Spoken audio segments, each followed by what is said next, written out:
Hi, I'm Talisa, the owner of 10x Marketing Consultancy, where we help businesses to 10x their lead generation with content marketing strategies. I'm Josh from Big Sky Creative. Since 2011, we've been helping brands grow online through creative video content. And I'm James, and I've worked in audio my whole life, and now I run Sound Media, where we help brands to create amazing podcasts for their business. Together, we want to help you create better content. Welcome to Content360.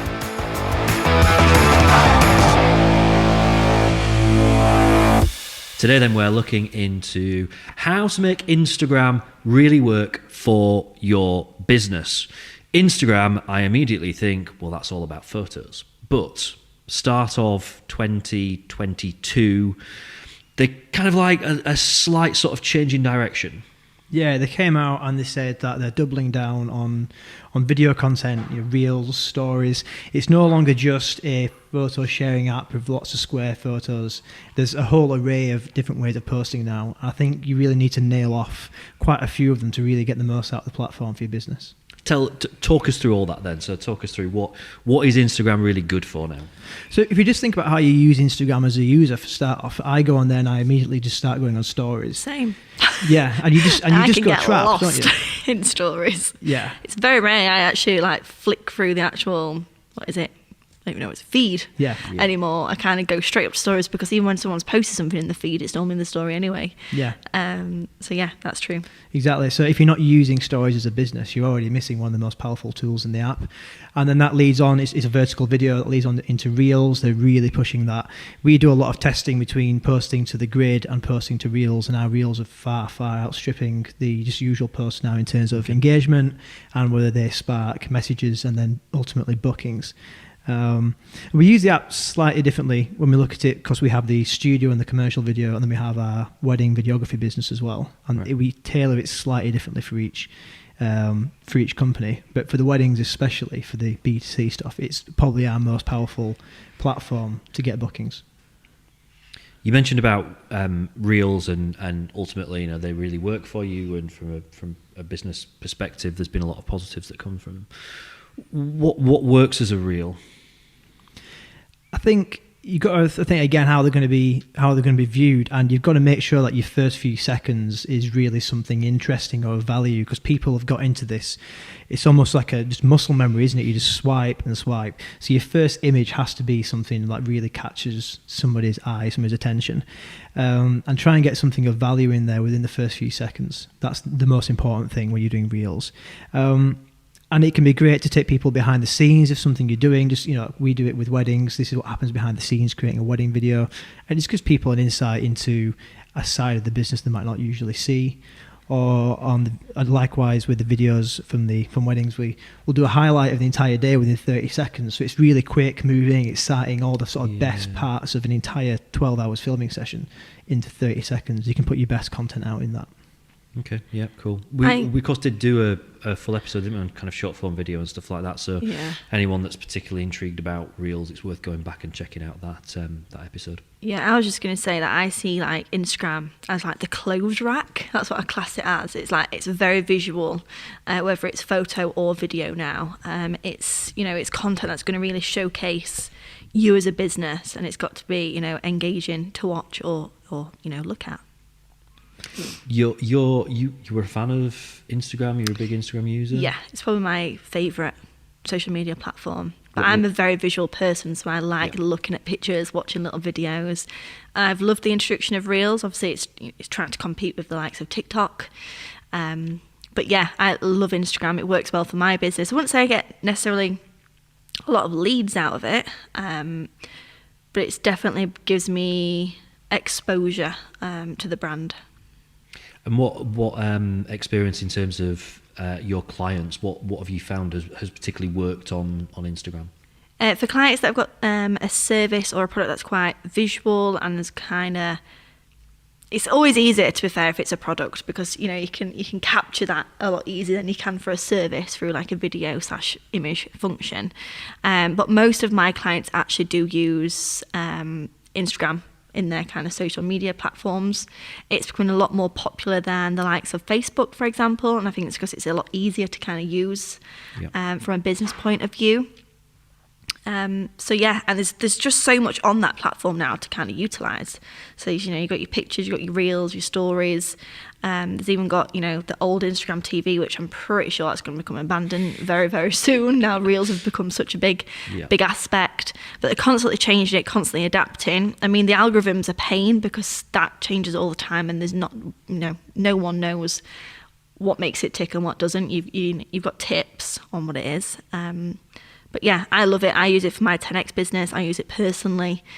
So yeah, it's definitely a platform that, I hope does stick around for a long time.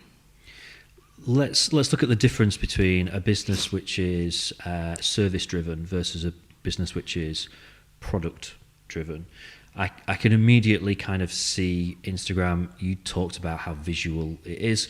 Clearly that works really, really well for a product based business, and I'm sure we'll talk about some of the other things that Instagram really helps with in terms of products and selling.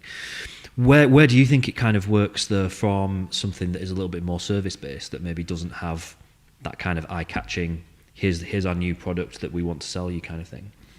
From a service base, I think a lot of people are intrigued about what you do to provide that service, and we use it, especially the stories function, to take people behind the scenes. People love that because people are nosy. They like to see. Yeah.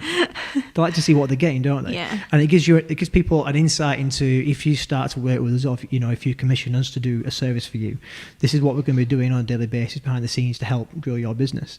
And that's part of how we grow it. And we also show people how we're growing as a business. So we've used it to show the build of our new commercial studio and to try and get people a bit excited about the new space that we're building. Okay. So that's very much one of the strengths of it.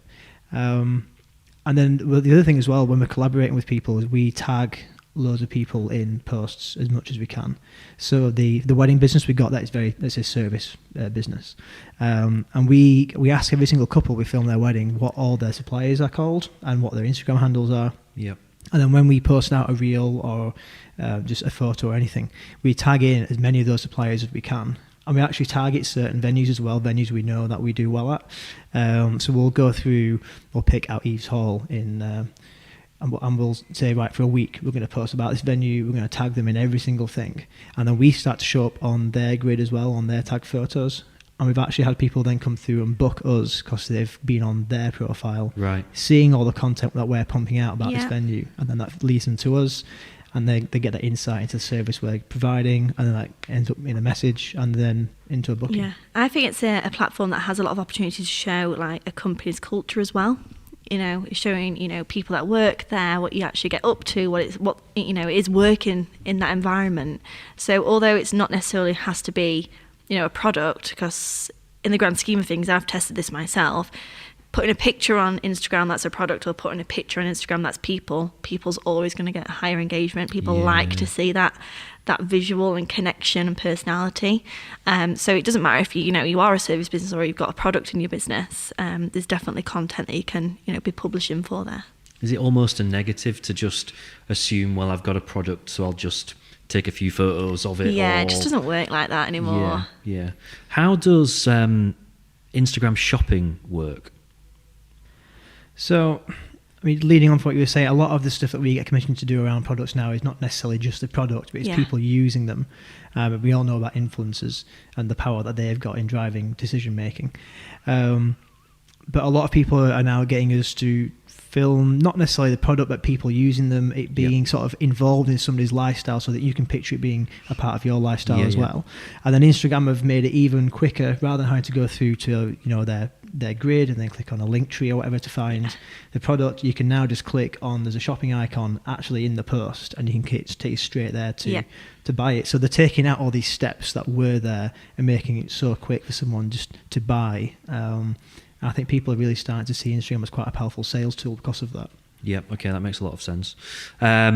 We should really try and come up with a few tips then, shouldn't we, about kind of good practice, and particularly, I know you spend quite a bit of time, don't you, on the algorithm and things like that. So any tips that you could give us there? At the moment, the most popular tick box, you could say, of what you want someone to do on a post is to save it. It's actually, when I've done research behind the kind of algorithm for Instagram at this moment in time, it says that, every kind of reaction that you can do has got a pointing system at the end of the day. saving something's got the highest pointing system at the moment. So if you're encouraging people in your caption to say, you know, save this, you know, for future, you know, it works very well for like, you know, workouts, recipes, how-tos, that kind of thing. It's like save it and, you know, you can come back to it later. So more you can get people to save your actual content on the platform is better for your algorithm. Other tips is don't always expect that you're going to get loads of engagement if you don't do any back, because it's a two-way street on the platform. So what Instagram looks at is how much you interact with other platforms to then show them your kind of content to that platform, to that, you know, account.